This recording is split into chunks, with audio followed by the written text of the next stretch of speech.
ndugu hamtelekezi ndugu yake kabisa. Hajjaj ibn Yusuf twajua alikuwa ni kiongozi mmoja mwenye ukatili, akiamua huyo anyongwe amenyongwa. Siku moja aliwashika watu watatu, aliwakamata kwa tuhuma kwamba ni wahaini, wanataka kuleta uharibifu kwenye serikali yake. Akawatangazia siku fulani hawa wanyongwe.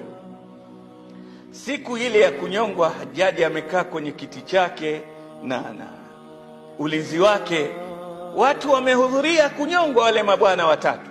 Akatokezea mwanamke yualia, anapasua safu za watu, yuaja askari wanamchika mwanamke, anararua nguo yuaja. Hajjaji asamwacheni, akaashwa mpaka mbele ya Hajjaji. Akamuuliza, una nini wewe na kilio chako hiki? Akamwambia, hawa watu watatu uliowakamata hawahusiki na hii tuhuma, hawa ni watu wangu na wajua, hawana tabia hizo. Akamwambia, lakini kwa uchunguzi wetu hawa wanastahiki wauawe. Akamwambia, kwani hawa ni kina nani?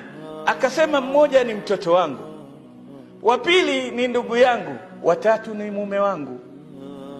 Hajjaji alivyomwona yule mwanamke anavyodhalilika na kulia, akamwambia, basi mimi nitasamehe mmoja, niambie katika watatu umemchagua nani? Akasema, akafikiria, akamwambia, ndugu yangu. Ndugu yako? Akamwambia, kwa nini sio mumeo? Akasema, mume wangu akiuawa nitaolewa na mume mwingine. Kwa nini si mtoto wako? Asema, nikiolewa na mume mwingine